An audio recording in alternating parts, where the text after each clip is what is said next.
Yeah. I wish we hadn't been left in the lurch. Okay, so you Sorry guys about can't this. hear him? Great. Okay, so Alright. I might so just get rid of the mumble too. Rainy, what's your playstyle? Let's go. Oh, I think like right now I'm kind of like a jack of all trades but master of none. Like I can play pretty much any style effectively, but I haven't really like mastered anything. Yeah, you might as well get rid of the mumble, I guess, Frank. It's just Yeah, covering up the picture. yeah. Okay. How about you, Noko? You didn't answer. Um, Typically I tend to play decently aggressive with the Inviswatch as my default, I suppose. On occasion I'll like switch to Cloak and Dagger for like a medic pick or whatever I need. Especially on like maybe Granary or something, you know, if you're like pushing last. I just try and go for whatever picks are necessary. So if the snipers, you know, basically wrecking our team, I go for that. If their medic hasn't died, I go for him, etc. Alright. So talking about like spy items here, we'll just start off with, most important part of spy, the watches. So Inviswatch is like the default, it's kind of the thing that everyone nowadays after the Dead Ringer nerf uses in pubs and stuff. How do you guys feel about the Inviswatch in Highlander, especially in Plat? It's really good. I think it's a good all-purpose watch. Yeah, it's definitely the best all around. Like, there's no situation where it's bad. And Yeah. if you're not sure what to pick, it's a pretty solid choice. I do think in most situations it's outdone by the Cloak and Dagger. Yeah, I think like something that people don't really think about is like if you're playing against really smart people, like the whole picking up metal part of the Inviswatch can actually be a drawback. If people like notice like ammo boxes disappearing in thin air, they'll just know you're around. And like the Cloak and Dagger doesn't really have that problem. So I've actually been caught out with the Inviswatch because of that before. And it's just something like huge drawback, I think. Like Yeah. it's not something that'll fuck you over a lot, but it can mess you up sometimes. Yeah, like The only downside to that though is that it forces you to play slower, which in the case of like, I mean, it can be good, you know, spacing out just your thoughts so you're able to think more clearly as to who you're supposed to pick and stuff. But one problem is that if there's like someone you need to get and your cloak is like too low, you're not going to be able to like, you know, get them, if that makes any sense. Yeah. Um, for the Dead Ringer, like especially back when Frank was playing like Season 8 and stuff, like Dead Ringer, it was still something you could actually consider a play style. Like there was spies like Stabby who would actually use it like literally 24/7, and nowadays in Plat you don't really see anyone using it full time.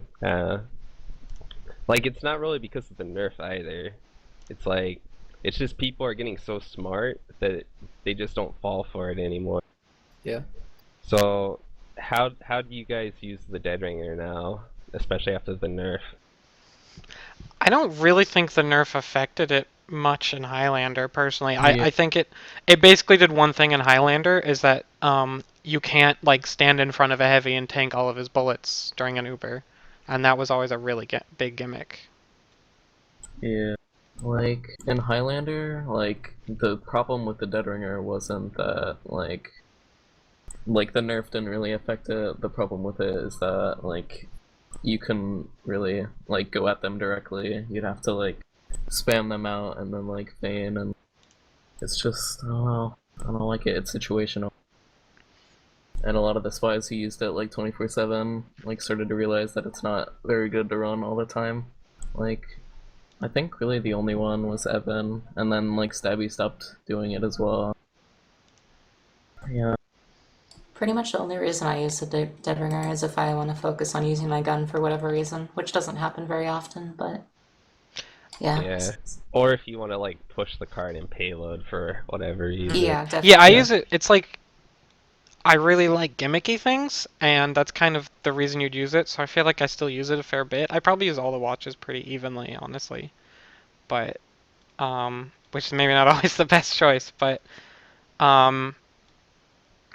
like basically if I'm running Dead Ringer, I'm going for something gimmicky, either like a specific path where I can just like walk through spam, and I like to use it in places where which isn't terribly common, but there's some parts of some maps where you can get behind the enemy without having to cloak, and it can be handy there because then it's just like a free life. But mostly it's something you'd want to, if you're running it, you want to know why, basically, which I'd actually say for any watch.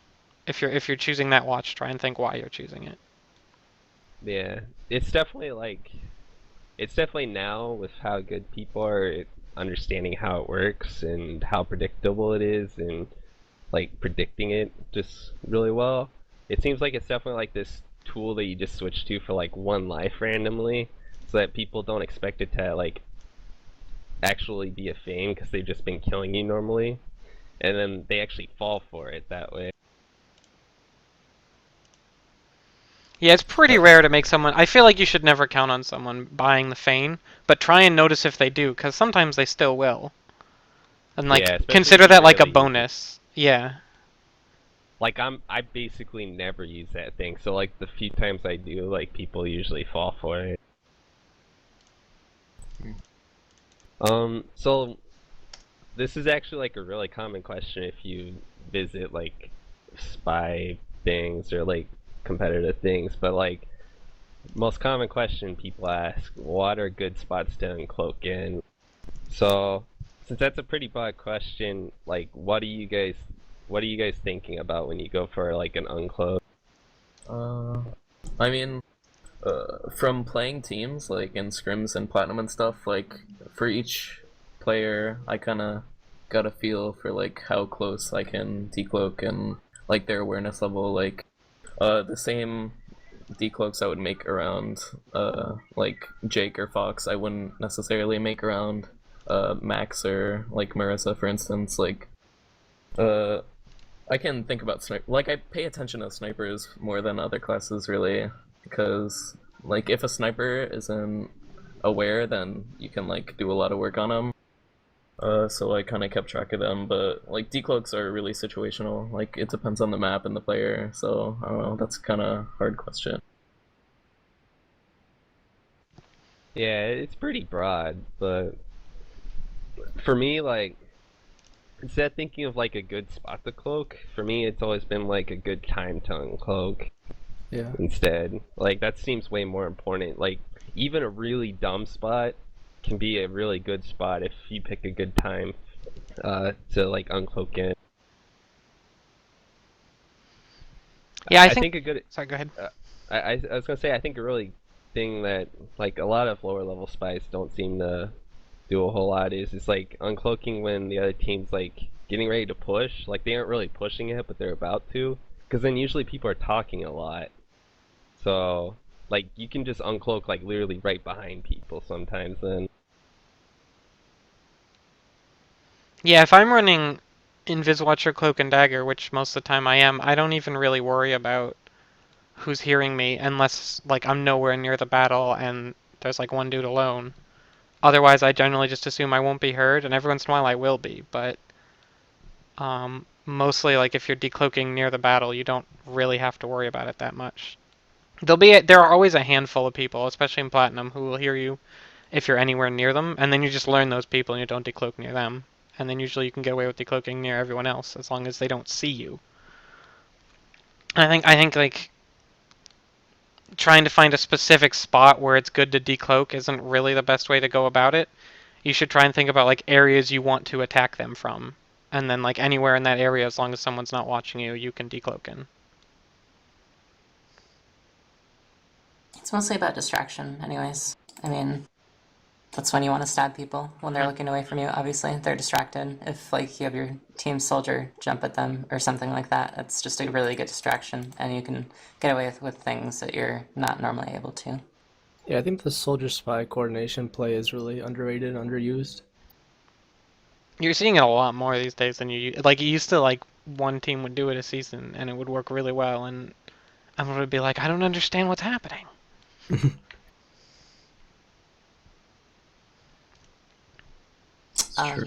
Also, feel free to ask any questions in chat. We don't like have a specific list of things that we're trying to figure out, so just feel free to ask anytime. Actually, I do. Oh, you do? You do? I'm the Okay. best. Okay, never mind. Dark Necrit is Yeah, amazing. I'm not Huey here. I actually like Okay. made a list. Alright. You Wow, can the still call ask in outs. chat, though. Carry on then. So this is like the closest thing to the spies shotgun or flare gun question: revolver or ambassador? That's a toughie. For me, it's revolver, but I'm not good at ambassador or sniper or clicking on heads, so yeah. Also, my favorite color is orange. I think that they're like really, really even. Of all the, at least in Highlander, of all of the weapons in the game, like they're really even.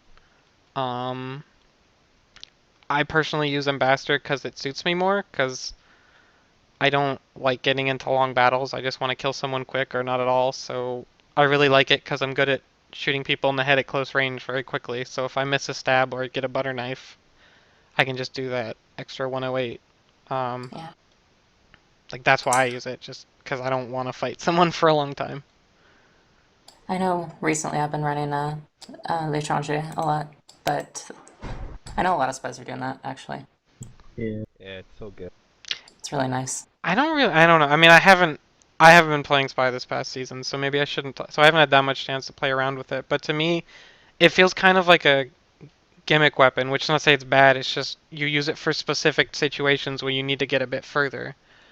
But I don't really agree with running it all the time. I tried that for a while, and I just needed I didn't have a gun, basically. Yeah. I mean, Yeah. like, for some people it'll work really well, like Deer, for instance. Like, he ran it before it was even good, because, like, he just doesn't use his gun. And, like, I think... Their sensitivity is like a quarter Yeah. inch 360. It's true. And, Like, like, almost literally.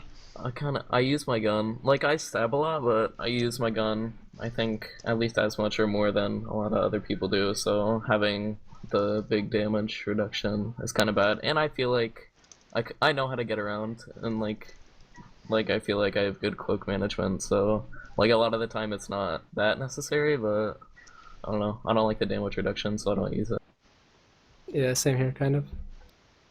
I use the Latron J when I'm like I plan on fully intending going for a suicide pick, so I think I'm just like I don't care if I die as long as I get the pick. And you know, sometimes having an extra cloak time if you're running like Invis Watch or Cloak and Dagger, even like that help. It's not something I run all the time, but it's pretty helpful. I really like it at like 5 CP mids, because that's such a long. You have to go from behind your team all the way across the point and then behind the enemy team. Especially on Gully Wash. That actually lets you cross Oh, mid yeah. with the Cloak and Dagger. I actually have a fan question here for Frank West. Do you have any tips to help me Frank West rocket jumping soldiers? Do I actually? I mean, obviously, any aim question is practice. Practice your aim. All of my aim shots are like really dumb. I don't know. I aim kind of stupidly. I don't, because I used to play with incredibly high sensitivity, and I just learned how to twitch headshot with that. So I don't think I necessarily aim very well. Like I can't track all that great. All of my aim Well, shots. You said practice. What do you think is like the best way to practice Ambassador aim? Honestly, I had pretty good aim, and then, but I had like this when I started. I had pretty good aim, and I had a terrible mouse. And at one point, just between seasons, I didn't just buy it for TF2. I was tired of my shitty mouse, so I bought a good mouse. And spent like I just pubbed a lot in between seasons and just like shot a bunch of people in the head.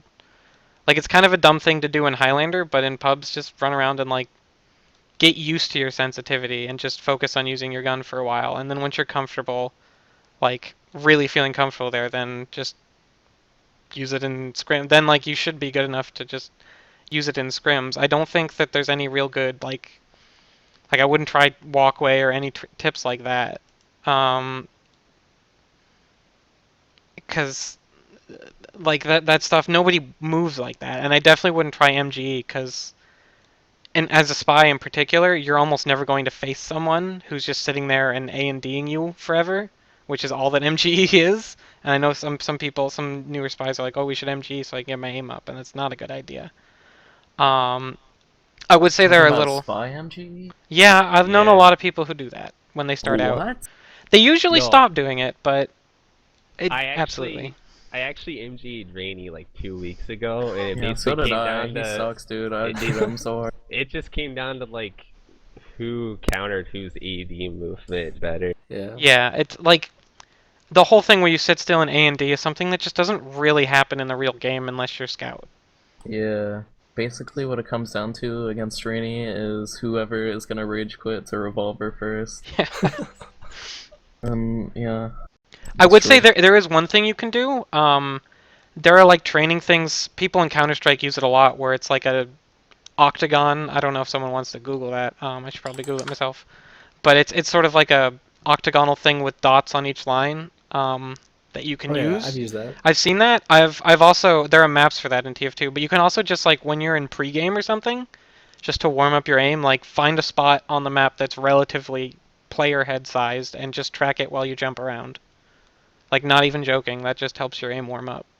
Yep.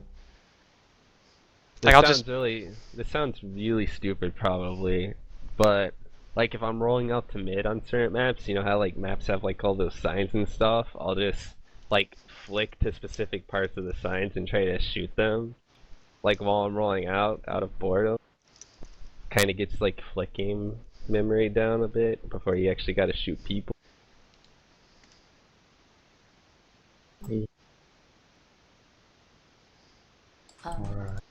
I remember I used to, like, jokingly MG against Satan when I was on BFL.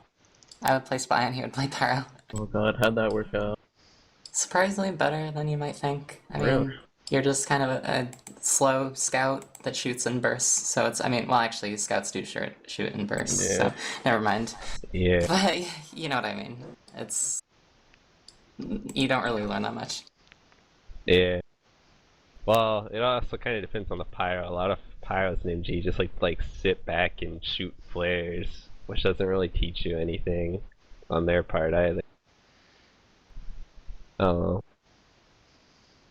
Let's see. Enforcer. It's banned. I'm pretty sure we all think it's overpowered in this mumble, right? Yeah, Yeah, there it's were a- some people, like, on the forums that tried to make an argument that it wasn't overpowered. But I don't think. when it's a straight upgrade from Yeah. the Revolver, like, they're like, oh, you know, people who are used to the Revolver might be, like, their sensitivity, like, they might be uncomfortable using it, and it's like, what? How is that an argument? It's like, There's Yeah, an it's just argument straight up that it OP. was that like the longer period meant it gave you more time to aim. Oh no, I guess there's an argument for even it being overpowered now that I'm thinking about it. Like you know, just dumb arguments Yeah. all the way around.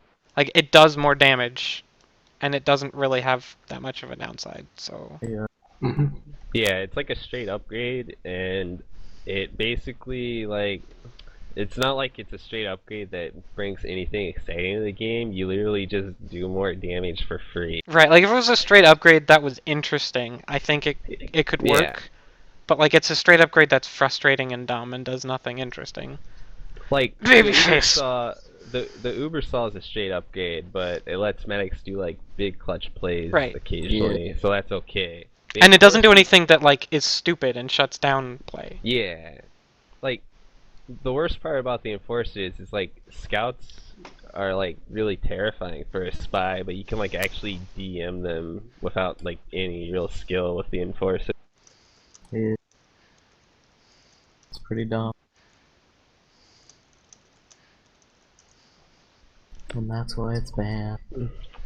Hopefully in like forever, unless if it somehow gets a rework like 20 years from now. Okay. And on that- Diamondback. You forgot Diamondback. Diamondback is so good It's on the Yeah, Asheville. what do you guys think of the Diamondback? On I guess- Asheville, Stabby convinced me to run it on Asheville, and it was so good. only time I've ever run the Diamondback is when I want to my gun make really cool sounds. Other I than know. It's a that, pretty it cool sounds sound. so cool. It sounds so cool, but I have Like- never used it seriously. Like the firing sound is like basically what the ambassador should sound like, honestly. But I only It'd be use it pretty on cool. Koth. I only use it on Koth because then there's like minis everywhere. For me, even on Koth, it's like Yeah. maybe I would run it on Asheville. I haven't really had a chance to do that yet. I guess I just didn't bother last time. It works on all buildings, correct? Not just Yep. sentries? And Yeah. teleporters give you one for each entrance and exit, so you get two. Oh, cool. So you can also run it. I maybe should. I don't really like doing this, but you can also run it on gravel pit offense when you sap the entrance telly, Ooh. and then you get 2 crits to like go on the medic on B. Like, yeah, like I don't know. I think the biggest problem with it is like you sap something and then people know where you are. So Yeah, to me like, it's like kinda gives sapping. you Sapping is like the same giving you away as stabbing someone, and after you stab someone, you're usually dead. And sapping isn't worth killing somebody. And in addition to that, the amount of times you like sap someone and then actually get to shoot someone important is so tiny. Like it could be Diamondback could be really useful in a handful of situations, but there's no way to make that situation happen. So that's why I don't run it.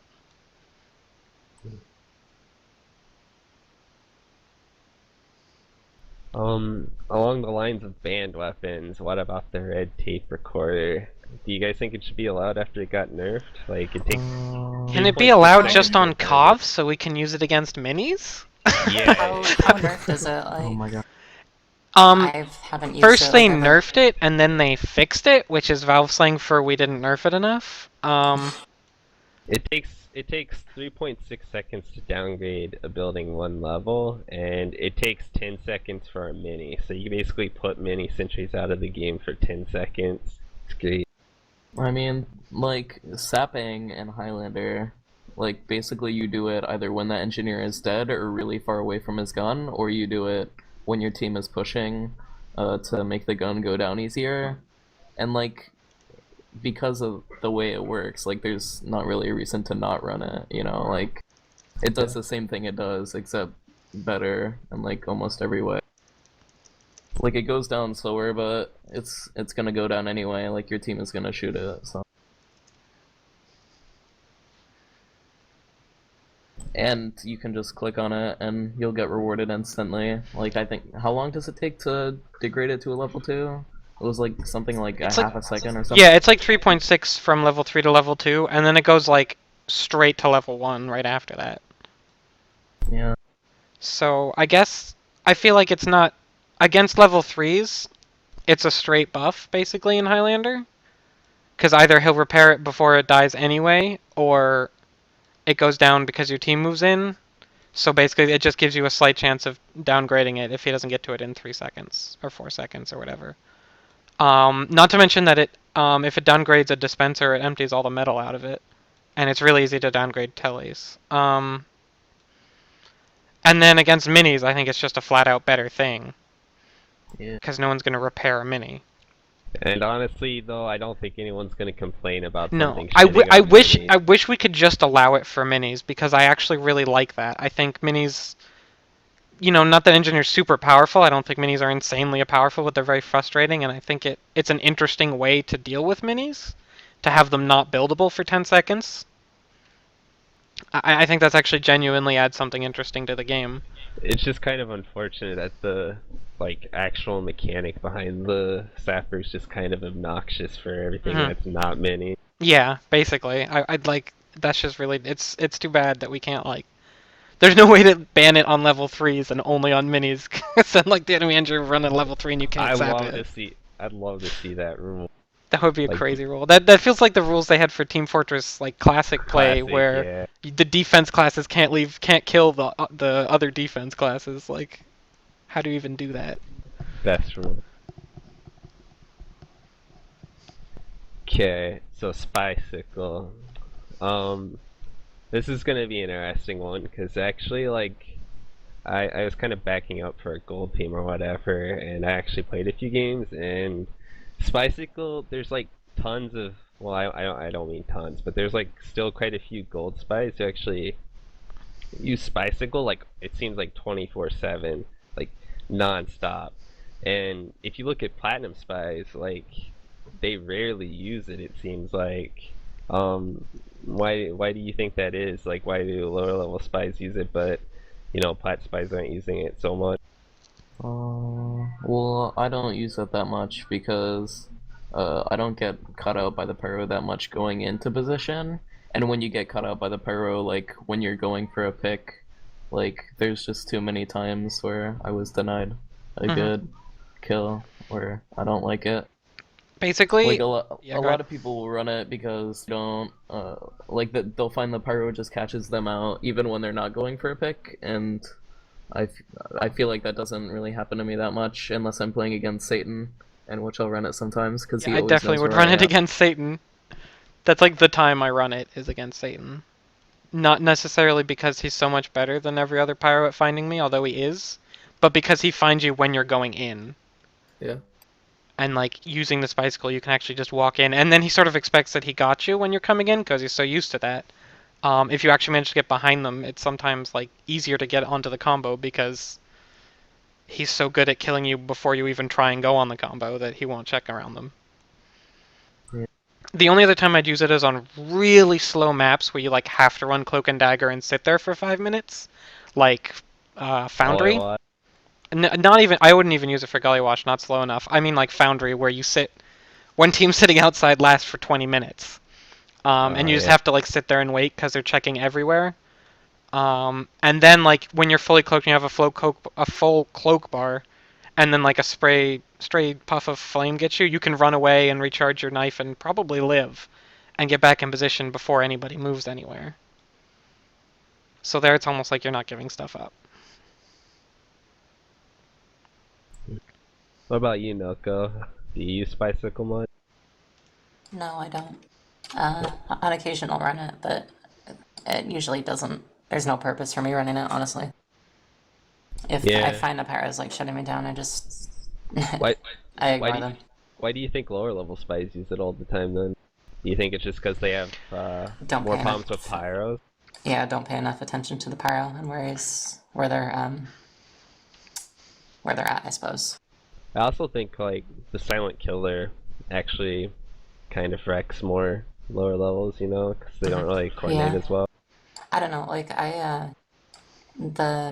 the sound that the Spycicle makes when you stab someone, like I recognize that easier than anything else. A lot of people say that it's so silent distinctive. kills are really like OP, but they're so distinctive that like a lot of people will hear that like even over the scream. So and I really think there's that's really something weird about the way they process the sound so that it always has priority or something, because it seems to stand out over everything, even more It's a than very it's a sound that doesn't sound like anything else in TF2 is the thing. I don't know if it's just me, but like sometimes I don't hear the sound it makes, but other times I can just hear it from like completely across the map. Yeah. It's like really weird. And I think another reason a lot of lower level spies run it is that, and this is kind of true for a lot of classes, generally people at lower levels either don't value their life at all and just run for it and die, or value their life way too much and are totally afraid to like stick their neck out to the point where they're actually making themselves more vulnerable. Like so many spies really want to stay alive for a long time, and it's like, why are you staying alive for? Like you're a suicide class. And so they use this and it's like, it makes me safer. And they use the Dead Ringer, it's like, it makes me safer. Yeah, that's kind of my logic. Like, I figure I'd rather have the opportunity to get a stab on someone than just have, like, my knife melt at the wrong moment and just, like, have to run around for, like, 20 seconds and then reposition myself when, by that point, I could have just been respawned and already trying to kill someone, Yeah. Yeah, exactly. You were talking about staying alive. One of the gold games I played, I won't say who it was, but they were running Latron J, Spycicle, and Dead Ringer, and they basically just like ran around like feigning and then shooting people with Latron J to feign again. And you would be amazed at how much that actually like fucks with like people, at least like the team I was playing with. Like they would get really, really distracted and eventually like get backstabbed just because they were just so confused. That'll work like And- once though. Like if you played that person again. Yeah, like that's the thing is like it's like super predictable, and I don't understand how it worked, but like people fall for it in gold, I guess. I don't know. It's like really weird. It's like I think that's like kind of the problem with like the difference between gold and plat is there's like a lot of really smart sixes players and stuff that like don't actually fall for that stuff so much because they know how to like focus on the objective and not chase a spy. Like so fun. Okay, here we go. Dog Floaty's favorite topic, Kunai. The Kunai. Oh yeah. Yeah. In a serious Highlander game, No, like, not a roll. no, Would any of you no. ever use the Kunai? No. No. No. Why not? Yes. It's bad, and never run it. Counterpoint, yes. Okay, why would you ever run? Because it would make someone really mad if I stabbed them. Okay, that's Okay. pretty true. I remember when I was on BFL, one of our strats was for me to go stab Max and then taunt to make him mad. I'm pretty sure it didn't work, but it was worth a shot.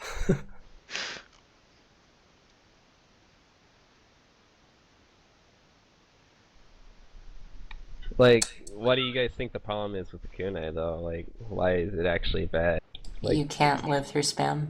Yeah, like Highlander's just so spammy, and you only have 60 health, and like one thing could take you out. Like in a perfect situation, you wouldn't be caught out at all, and you'd come out with more health. But it's never a perfect situation, Yeah. And, I think even Kunai's when you really get the good stab, though- against people who are worse than you. Yeah. I think even if when you I get the played stab, Spy and though, like- Iron, Kunai would be the best possible knife I could run. Like, you have 185 health after you get the stab, and then, like, at most, you have 185 health. And then, like, what are you gonna do with it? Because it fades away within, like, 15 seconds back to what you would have with the knife. And, like, if you're caught out, then you're caught out anyway, no matter if you have the buff or not. It's just really dumb. yeah. Plus, I'm like, I've always felt like, having more health after you kill someone's not really useful in Highlander anyways, because if you kill someone important, it doesn't really matter if you die most of the time anyway. Best case scenario, it gets you like another chance at headshotting someone, really, like just barely, or like 2 more revolver shots. Yeah, which isn't really worth having 60 health. No. You die to like Yeah. a swift breed.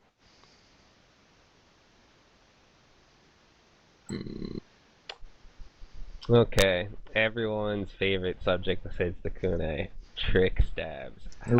How important are they to know? 3 out of 10. Do I actually need to know them to play in a higher division of No, Highlander? you don't. You can play at the top of plat without knowing how to trick stab. Case in point, Frank West. Yeah, have you guys seen me try and stair stab? It's the Yeah. saddest thing in the world. It's so bad. I remember on your Yo. stream one time you trick stabbed, who was it? I think it was Frank. Kapow. Oh, maybe. I've done a couple. Yeah. Yo, But, like- I'm worse than you. You remember when I tried to like stair stab you on Wash in our match spring? I think so, yeah. Yeah, you were just like, wow, I saw that coming. It was like so off. Actual question. I will this say, is- if you call like Matador stabbing or something a trick stab, I think it has some value. There's a period of time when someone sees you, but hasn't fully realized like you're a spy yet, and they're not really tracking you very well, and they're briefly panicking, and that period of time is pretty tiny, but like you can sort of kind of trick them at that point. It's not much, but it can come in handy, I would say.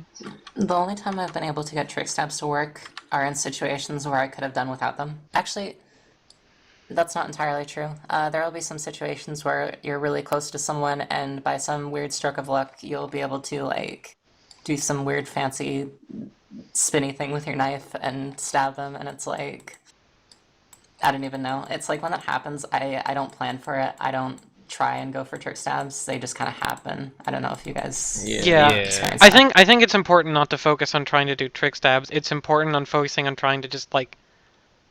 It sounds really dumb, because it kind of is, because TF2's coding is really dumb. But focus on how to like just backstab someone normally. Like someone who is walking not in a straight line but moving back and forth. And once you get that, like, whatever trick stabs you might do will naturally come, basically.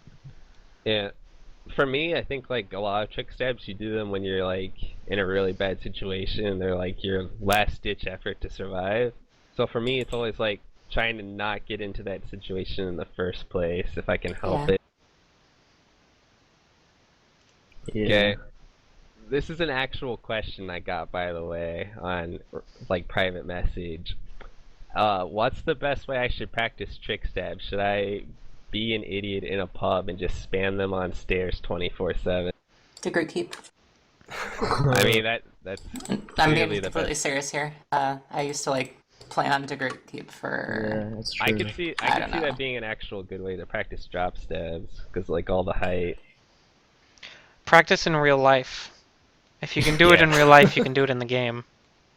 Yeah, but like basically, if you're trying to practice like sorting out trick stabbing mechanics like stair stabs and stuff like that, like the group keep actually is good and like pubbing, and like the way that I learned to stair stab after like watching one of Stabby's videos was TR walkway. Just like getting that down, just like the simple mechanics, but like when it comes to a higher level, like it has to be really quick and sharp, and they have to not expect it to some extent, and it's just really different trick stabbing good people as opposed to like pubbers, so I don't know. Yeah. I think the only thing I would add is like if you want to stair stab someone, you should do it when they like can't actually see you initialize the stair stab. But that's like really hard because you have to actually like predict them coming up the stairs without them actually seeing you do it. That's like the one time a trick stab is legitimate, is like if they don't see you at all. And I think I've done that once ever. It was on, Yeah. like, it was just like, there are only so many places on a map you can really feasibly do that to begin with. And most of them, everyone knows and they're really obvious. Like, you really shouldn't be able to stair stab someone walking up to Badwater Roof. Everybody should know that's happening. Yeah. Of course, if like you do it without them seeing you, is it really a check stab? You didn't trick anyone. No, They didn't know it's you were not. doing. Exactly. So whatever. Okay, what about disguises? What do you guys like to disguise as? Scout. Yeah, I think everyone here is gonna say scout actually. No, I don't use scout that much. In fact, I barely ever disguise as scout. I have like my F, my B, like I have a lot of just random keys designated to certain disguises, and like after I kill somebody I just kind of randomly press it. Like I don't focus on disguises too much. Well, what do you have them set up for? Just to like press them quickly, because I don't really care. I don't know. Well, I mean, like, what disguises do they Oh, put you I think as? like F is sniper and like B is engineer. I don't even know. But I personally think that disguises don't really matter. But Yeah, they don't. That's personal opinion. Hey. the thing about disguises though is sometimes you'll be able to get away with disguising as like soldier or something, because the soldier generally plays on the flank and really you can gimmicky, walk though. up to the combo. Yeah, I mean that'll work sometimes, but they even expect it sometimes, and there are just some people who spy check anyone if they're walking, just anyone coming near them. So Yeah. you can't rely on disguises, and they shouldn't be your primary focus. I mean, the most important thing is is that you're red or blue. You're their color, and like they don't immediately pick you out instinctively for having the wrong color. And sentries don't target you. Otherwise, yeah, it's mostly not important. Like, fooling people with a disguise is... I feel like I did it a fair bit, actually, like, as far as these things go. Which is to say, I did it about twice a week when we were scrimming 8 times a week. And half the time it didn't lead to anything at all anyway. And like, when I'd do it, they'd be fooled for like a second or two. So mostly disguises don't really matter, as long as you don't pick one that slows you down. Every once in a great while, actually trying to fool somebody with like soldier or heavy is fun and certainly can be rewarding, but Yeah, I you was can only actually do gonna that so say, many times. I actually have like I had really good success actually using soldier disguise. Like the initial impression is I'm slowing myself down. This is gonna be really bad and dumb, but like people really don't expect it. And if you have good positioning, like the speed doesn't matter as much. Yeah, I mean, nobody does it, so it's... Yeah. It can be worth a shot, but like, it's like, something you can do once and then never do it again, basically. Yeah, I mean, like Yeah, at some people point, can I've see used it. every disguise to fool somebody for at least a second or two. But Even medic. yeah, I've used a medic disguise Yeah. once. Wow. He was up like 5 seconds behind me. That's so like I knew he was coming, so I just did it for fun. We were winning anyway. Somebody mentioned Pulse. It's pretty good at Spy. Pulse is Yeah, really good. he's kind of Nobody like knows how he does it. It just happens. he's really weird too, cause like he kind of like roams around the whole map in a way Yeah. and attacks like everyone randomly. It seems like. I'm assuming and since somehow it works, it's not random. But I Yeah, feel like like- he's doing something that is above my skill level, so I can't understand it. Yeah, basically. Yeah, I was a mere mortal until I looked at some Pulse demos. You just gotta look at how he plays. He has a Dropbox that I'll put in Twitch chat where you can look at how he plays. He's really good. Give that to me too. Or in Dark Necrods, so whenever we upload this anywhere, we can attach it. Anything else we talk about? Yeah. That's in. Someone asked earlier, and I want to just do it real quick. What do you do about a Razorback sniper who's being overhealed and playing with his team? Personally, I ignore him entirely. I tell my team I can't deal with the sniper, and I try and kill the people around him. Yeah. On most maps, that does mean he's giving up slightly better sight lines to play with his team, at the very least. Except for like a couple maps like Viaduct where he's not giving up sight lines. Yeah. But ultimately, that literally means you'd think I'm the counter to sniper, but if he does that, he's not your responsibility. He's actually now I think the hardest class to kill in the game for you. Yeah. Basically, if it's a competent sniper using the Razorback, which if you're playing in Plat, that's literally every sniper in Plat pretty much. Like, if he's using the Razorback and he's actually playing with his team like he should be, you can't do anything to him at all unless if like if it's so important that you suicide for it with ambassador headshots and stuff, because you are gonna die if you go for it. Like, there's no way around it. Most of the time, I'm just like, okay, screw this. I'm gonna like go after other people because it's not really worth your time 99% of the time. I actually have a Yeah. controversial opinion here. I think that I originally supported banning it, but I think the Darwin's Danger Shield would make Highlander better. For specifically this reason. It wouldn't On- make it better for snipers, but it would make it better. Yeah, It but wouldn't- snipers are already like the most glorious class in Highlander and way more powerful than they should. They have so much influence over how the game plays out. Yeah. In my opinion, I think like both of the shields should just be banned, and then force them to use Girardi or Yeah, maybe. SMG. I could see that too. Yeah. But I That don't way- mind like the shields forcing snipers to have harder sniper v sniper and stupider, and then they don't focus on each other so much, and it becomes like right now another problem with sniper is if you have a sniper who's much better than theirs, they basically don't have a sniper. Yeah. And that doesn't happen with any other class, like maybe scout kind of. But like if you have a really good demo, their demo's still doing work. If you have a really good sniper and their sniper's just okay, they don't have a sniper. And I think that's really True. dumb. And I think that shield would mean that sniper v sniper isn't so dominant, so much the dominant way to kill snipers, and I think it would mean that they can't just play near their team and be invincible, unless they want to run Razorback and they'd have to give up the shield. I think it would be a lot more interesting. Yeah, I can see that. Razorback's pretty frustrating, actually. And it's like one of the like I'd say it's kind of controversial because if you ask like a lot of like pubbers or whatever, they think it's like the shittiest unlock in the game pretty much. Because like pub snipers can't really benefit from it at all. So it seems pretty bad. But if you put it in the hands of like someone like Max, it's just really stupid. Like really, really stupid. Yeah. You put anything in the hands of Max and things get stupid quickly. Yeah. Wow, shots fired. I like Max. We're friends. We're best friends. Before we get to like a whole bunch of like questions people wanted answered from like they sent in, like who do you guys think there's some upcoming gold spies that could do really well in platinum? Shout this out season? to Faint and Mason. Those were the two people that asked me to shout them out, and they're both pretty good. So yeah. For me, I think it's like a Fennec. I think like she improved a lot over the season and has been playing a lot of pugs and does really well. I think like she could actually do really well in plat now. Fedek's so cute. I know, right? Yeah.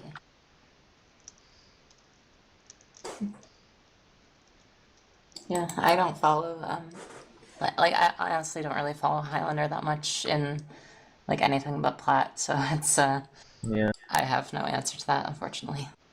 Oh, also Wild. He's the greatest. Oh, that's good. As long as he doesn't run Kunai, he'll be an up-and-coming gold spy. Yeah. What if he He's not changes the really- meta? He's not really a gold spy, but Lumines will do really well too, because he's kind of like a god. He has the plat experience. So good. Okay, so you know, getting into Highlander, I know Rhino actually kind of talked about this on like our group comment page. Like, how, like, what's a good way to find a team easier? Because this class is like oversaturated. There's like a million spies and no one wants any of them. Like, what's the best way to put yourself out there and find a team? Well, I did it by just making a post on the UDC forums, and a lot of people will just like make one on the looking for team forums and then not do any other work, and they're like, oh, I can't find a team. But like, I had to go to a lot of teams on the looking for players forum and be like, hey, can I try out for you? Like when I was first starting out, and then like after that, I got on a pretty well-known silver team and got my name out there, and got on Nico Jim's gold team, and then just through friends, I played for a plat team. So Yeah, I think like networking is pretty important. So I definitely think you should play a lot of pugs and not like TF2 center lobby or anything, like actual pugs, and then like add people that you like, and eventually you can find a team that way too. Yeah, pugs can help, Definitely. but you can't just pug. Yeah. I'll say one thing that I never pug, basically ever. I've pugged like 10 times in my whole life. What I do is I'm always willing to sub. Every time we play with people, I'm like, I can sub for you. Like, I used to do that all the time. I'd say, I'll sub for you. I'd sub for anybody on almost any class, except for demo and soldier and medic, basically. Yeah, that's one thing, is like a lot of spies seem to only play spy. Mhm. Like, that kind of hurts you, I think. I mean, that's what I would usually end up getting. Eventually, people ask me to sub spy more because that's what they knew I could do, and that's how I've got every team but my first one.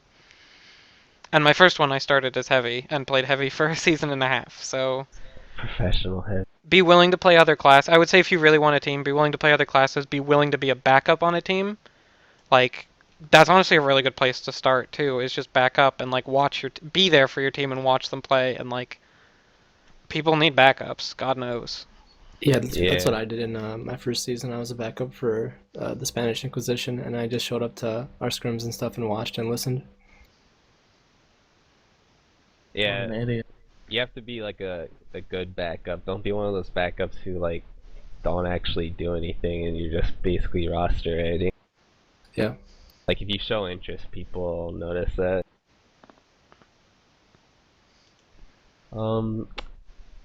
Noko, I think you're the only one here, really, who got on the platinum from like just nothing. Like you just joined platinum out of nowhere, didn't you? Because you just started Yeah. with Wonderful.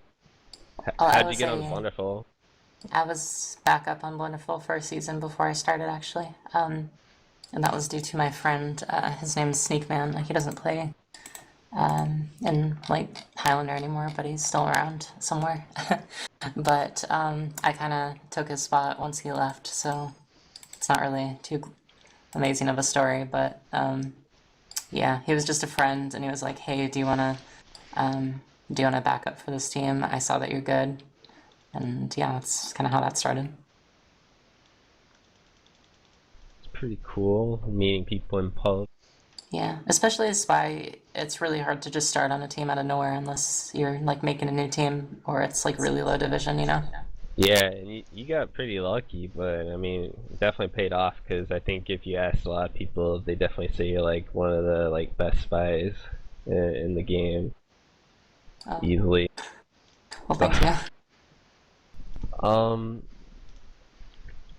So Dog Floaties and Rainy, you two are like new to Plat this season. Well, you know, season 11, and you guys have both been like climbing divs over multiple seasons. Yeah, for So- both of us, it was like steel, silver, gold, plat. Yeah. Yeah. So, like, what do you guys think is the difference between all those different divisions of spies, since you have the most experience out of all the divisions? Like, what separates a steel spy from, you know, like a silver spy? Well, like, the big thing is, like, awareness and just the overall skill. But, like, you'll notice that as you get higher up in divisions, like, the little things will start mattering a lot more. Like, in steel and silver, like, pyros won't notice if you pick up ammo, and, like, they won't have the game sense to know a lot of little things that'll make it really difficult to play spy. And that's just something that you develop over time and playing at a higher division. Yeah, I agree. I think like the more you go up, the more the spies are just like a total package. Like they can aim, they have good stabbing mechanics, they have good game sense, and like they're aware of like all the little things like Dog Police said.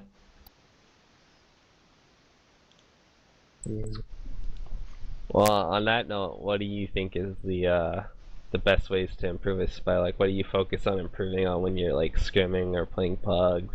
I think looking over your demos is a really important way or a good way to get better faster. And just like when you watch your demos actively, like think about what you did wrong, what you did well, what you can improve on, and like, you know, that sort of thing. Well, that actually ties into a question that Oodles wanted to know was like, how often do you guys actually review your own demos after scrim? I actually don't review my demos that much. I look at other people's demos more often. I've looked at, like, just, like, ever since I started, I looked at, like, Being Frank, I've looked at those, and my first couple seasons, those really helped a lot. And then I looked at Pulse's demos a lot, I looked at Noko's demos.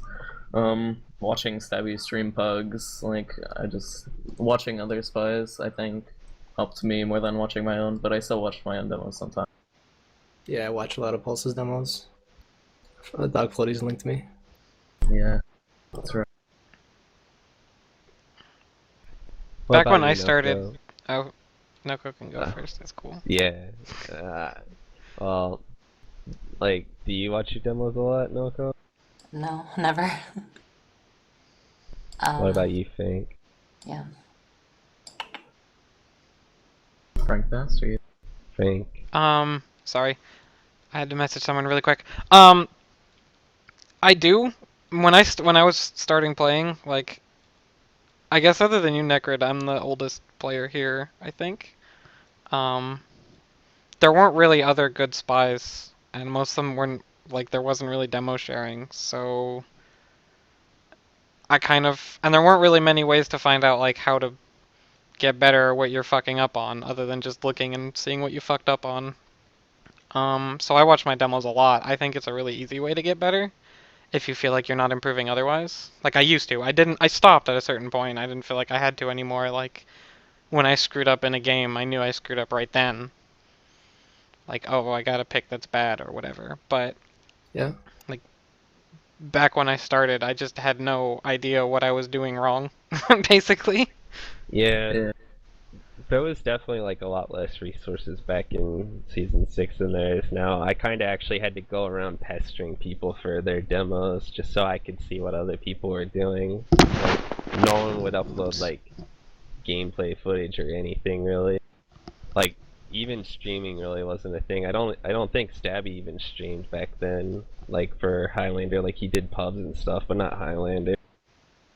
So it's like you're just kind of on your own. Gotta figure stuff out. Now, like, there's so many more people streaming. If you wanna, and more demos. Like, if you want Pulse demos, you can just like go grab them. And if you wanna watch like Noko or something, like I think Noko streams, don't you? Um, Sometimes. On my college internet, it's not advisable because I don't want to get booted off the internet. But Oh. yeah, I don't want like my bandwidth capped or something. I'm planning on doing that like when I get home from summer, maybe. I'm not really sure. Well, We'll see there's how it there's goes. there's definitely like, obviously you got Stabby, and I think Deer streams, and he's really, really good. So, you can always watch Deer. Like, he's insane. Like, there's just so much stuff now. It's like you're way better off if you actually want to like learn this class. What are like the best ways to coordinate a sentry push with your team and like actually sapitting, like take out an S? Like, a lot of people have problems with this. So what do you guys do? Like on payload, what I do, like I'll take Badwater for example. Like before the round starts, I'll be like, okay, I'll tell you when I'm ready to sap the gun, and I'll run like Cloak and Dagger or something. So I'll be ready when they're ready, and I'll like hide under the stairs and be like, okay, just tell me when you're pushing, and you just walk up and sap it. I mean, it's pretty simple for how I.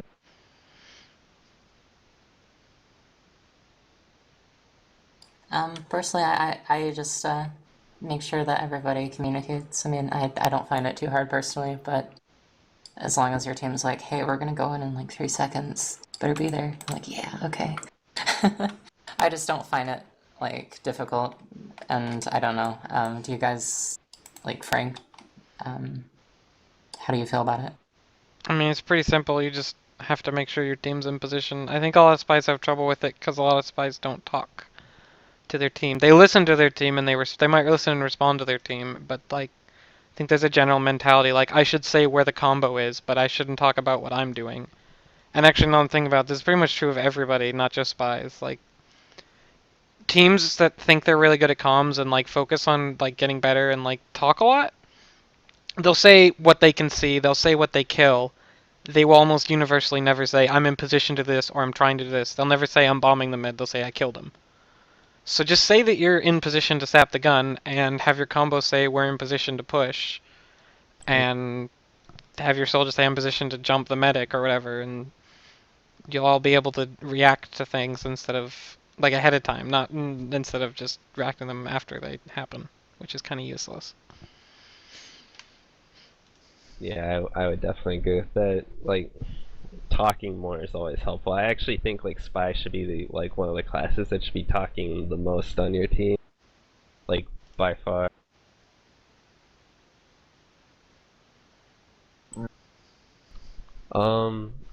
What's the best thing you can do when your team is being rolled? This was another really common question, actually. Just It's ask really them. difficult. Just ask them, hey, what's giving you this problem, and then do what they say. Yeah, I don't think there's anything you can do as a spy if your team's being rolled. Like, personally, like, you can't really carry a team. Like, even the best spies in the game who are like really good, like Pulse, like you can't. It's not like a spy can single-handedly win the game without anyone else doing anything. Like, if your team's just getting out DM'd and like you can't, like, they can't do anything, like, you're not going to be able to do like anything at all. I don't necessarily agree with that, especially in lower divisions. Like often only one or two players are being the problem. In lower divisions, I would agree with that for sure. But like, spy is like kind of high gold and plat, not really. Generally speaking, you're supporting everyone else, and if your team isn't able to do their job against the team they're facing for whatever reason, there's not that much you can do. Honestly, like, get them to calm down, get them to figure out what the problem is and adjust, and make jokes and keep them happy. That's the best thing you can do, probably. Because, like, you're not going to change the flow of your game yourself. Raising morale for your team, that would be probably pretty helpful, because they're probably really upset if they're getting literally rolled. What are your guys' favorite maps to spy on that isn't a payload map? Because you would all pick payload maps otherwise. I don't care. Swiftwater. I don't care. CP Swiftwater. It's just so good. Yeah. Wow, big surprise! Everyone picking Swiftwater. Everyone picks Swiftwater because it's a great. Well, I know the guy who made it, so whatever. I'm privileged, but my favorite non-Swiftwater map. I hate coughs, so it wouldn't be a cough. Viaduct is fun as well.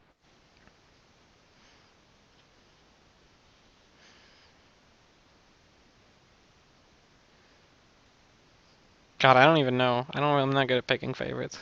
Man, I'm gonna like put an out there map choice and say CP Steel. Like That's that pretty map solid. is ridiculously good for spy. Like there's so many good spots you can just sit at with cloak and dagger, and a lot of height you can mess with, and it's just so good.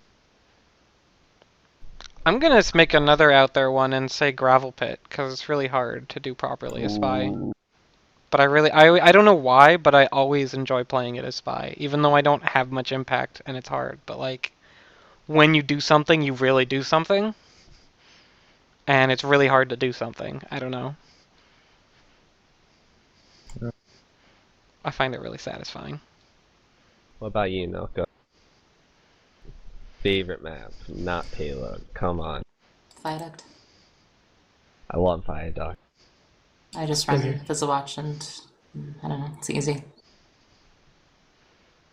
Yeah, it's a pretty great spy map since it's like you're basically told when to go in with the cough timer. It's like so hard to mess up that map. On another note, Noko, Steve C Games in here is like desperately wanting you to do the Pikachu sound. Can you appease him?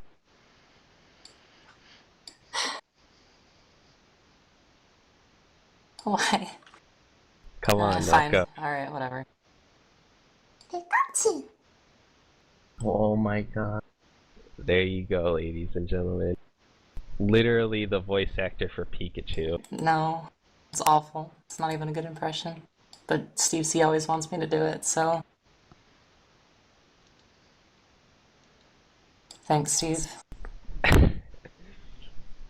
We were talking about this a bit earlier with the Spycicle.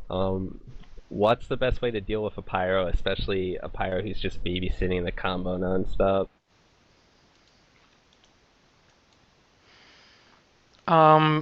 Well, the easy thing is to just not go near where he is and kill people on flank.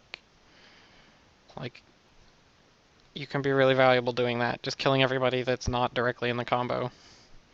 The harder thing is to get a feel for his pattern and like what his behavior is and what his tendencies are, and just like decloak when he's not gonna look at you, basically. Because he can't look Yeah. everywhere at once all the time. I definitely think with Pyros, like, as we were talking earlier, doing the whole soldier spy combo thing is like even more effective because like if a Pyro sees a soldier bombing in, they want to go for the air reflect air shot. Like they Yep. want that. And that's like the best time to just like go in and backstab. Yeah, I guess when I answered, I was kind of assuming like you couldn't team up with your combo when they weren't distracted, because that's always the best choice. Yeah. The Pyro Roundtable actually brought up the concept of like a sphere of influence with Pyros, where it's like the range where they can actually do anything, and if you just stay outside of that area, like if the Pyro knows you're there, if you're outside the sphere of influence, you can just revolver them down, and there's not really anything they can do, unless if they land the flare gun combo with like two flares, then you'll die. But if you dodge the flares, like you can just revolver them down really safely. Stabby could not make it post. He was offline when this started, so I don't know.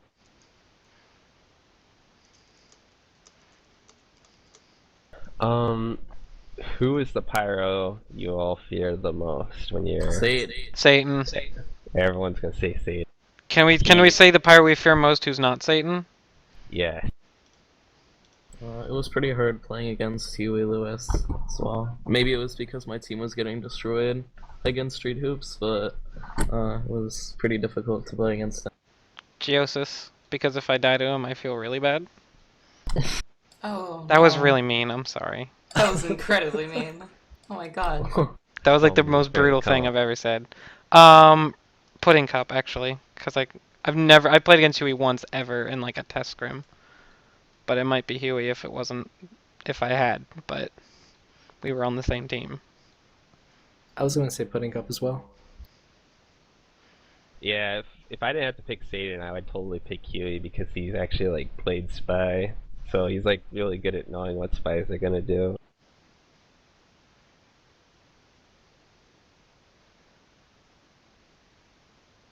On another note, who do you guys think was the hardest medic to stab? Like, medic that gave you the most trouble getting a pick on? I'd say like 2 seasons ago, Overseer. I don't know.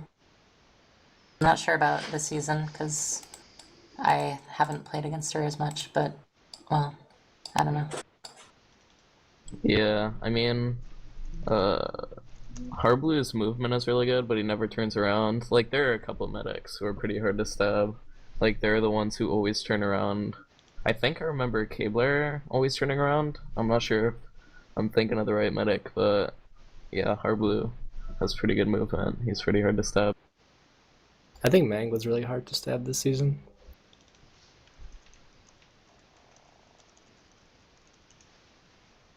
Okay, so more intricate question here. Claudio asked me, why do NA Platinum Spies suicide so much for clutch stabs on the combo and usually failing when they could be getting 2 or 3 kills on the flank helping their soldiers and scouts? I mean, it's situational, but generally, like, a pick on the combo affecting a push is more important, but it depends.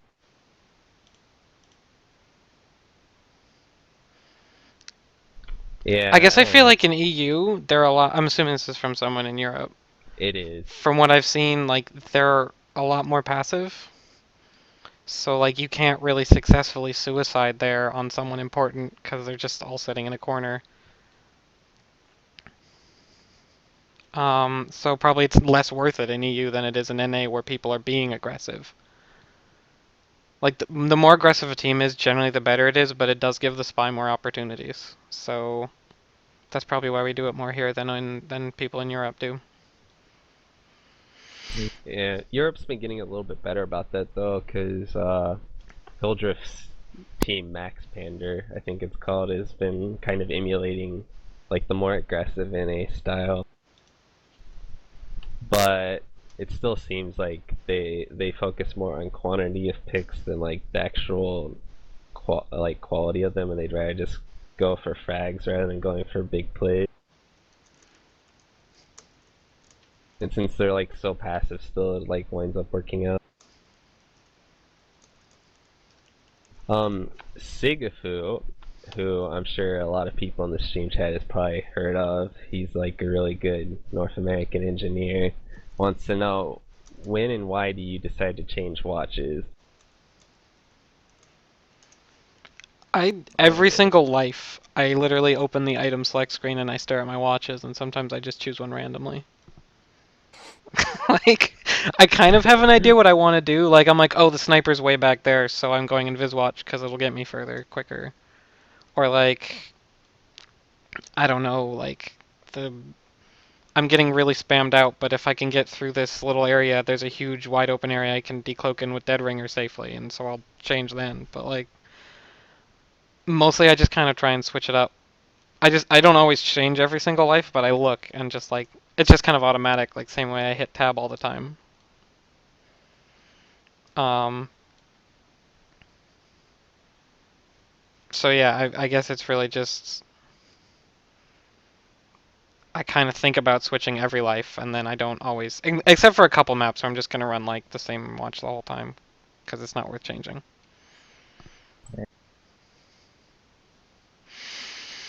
What about you guys? Like, do you guys like decide differently on your watches than Frank? I don't switch that much. I generally stay on Invisible Watch, but if there's a big stalemate, I'll go Cloak and Dagger sometimes, but that's pretty much it.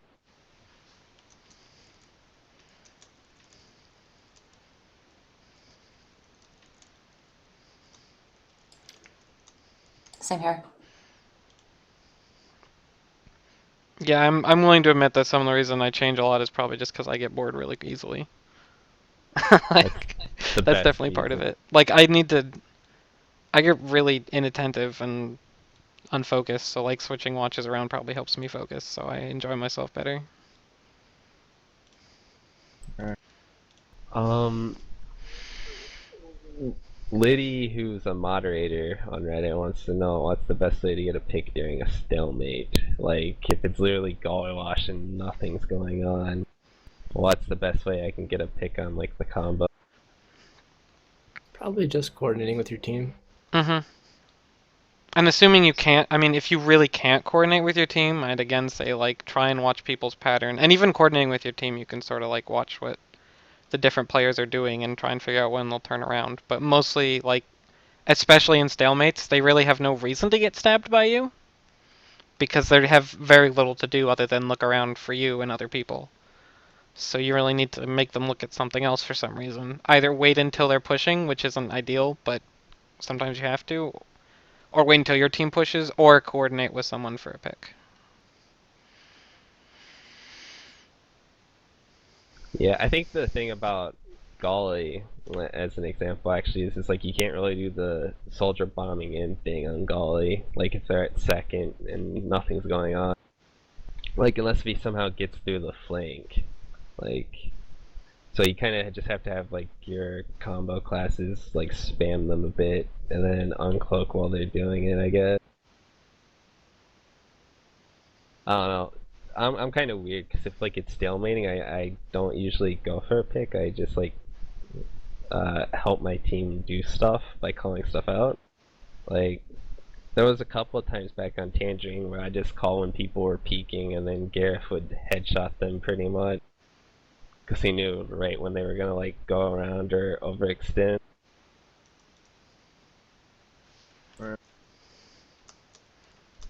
A Pyro, a dirty Pyro main asks, how do Dirty Pyro man. how do I best shut down a spy who is using Revolver, Spycicle, and Dead Ringer? I think he plays in Steel, by the way. So, like, I don't know. I think the biggest thing you can do for that, personally, is, like, don't focus on actually killing the spy. Like, just trigger the Spycicle and Dead Ringer over and over. Yeah, I mean, at a lower level, it'll be more difficult to deal with spies in general, but, I mean, I don't know. There are times when a spy is behind you and you know he's behind you, but it's not worth going back for him. Only Scout really should. And the rest of your team just needs to understand a spy is in that direction. He is likely to come from that direction, and really know that, like, especially when we're pushing or something, that spy's probably going to come at me. That's kind of the best way to deal with a spy who's behind you and you kind of know where he is, but you don't know where. Otherwise, just, like, always try and keep an eye on where he could be.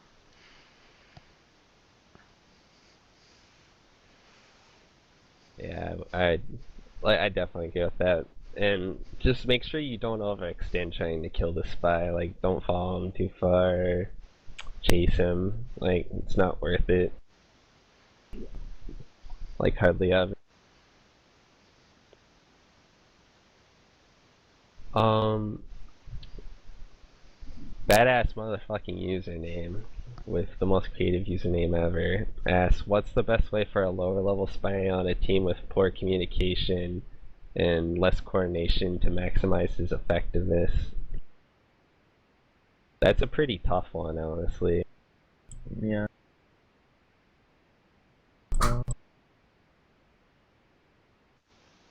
Like, a big part of playing, like, Spy, especially, like, with a decent team is, like, working with your team to actually pull stuff off. If your team just outright won't listen to you or anything, like, there's not much you can do about it. Yeah, I mean, like, at a lower level, you'll be able to get away with stuff that you wouldn't at a higher level, so if you want to be, like, the most effective, just, like, try stuff out, see what works, and, like, exploit your enemy as much as you can. I don't really know how, like, what would work in, like, silver and gold and stuff that wouldn't work in plat, so I can't really say, but...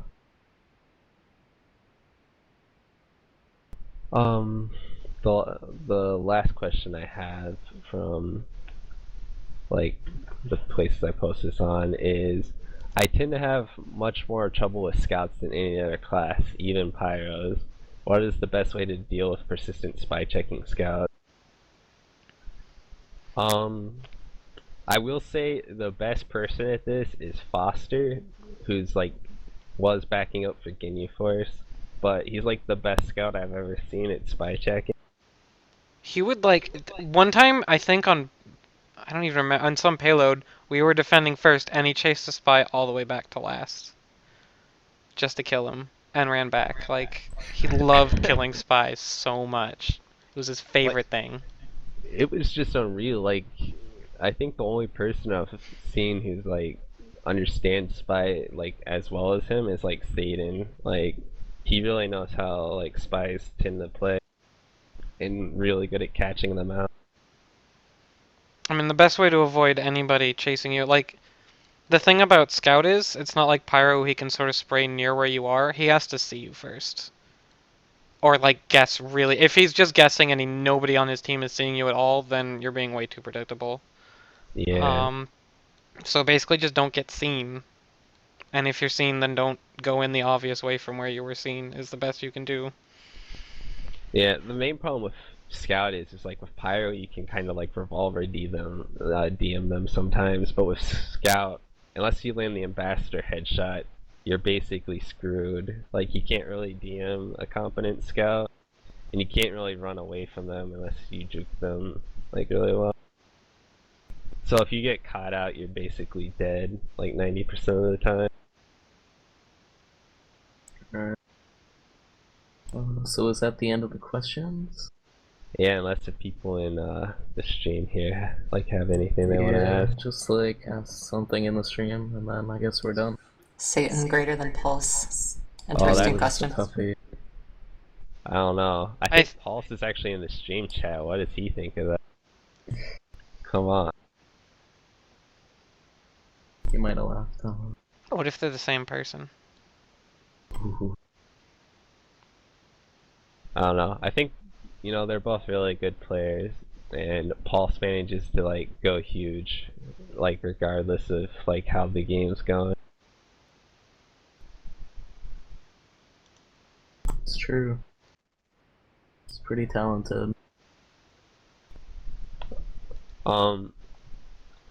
Before we finish this up, I do want to do a shout out to the UGC donation drive.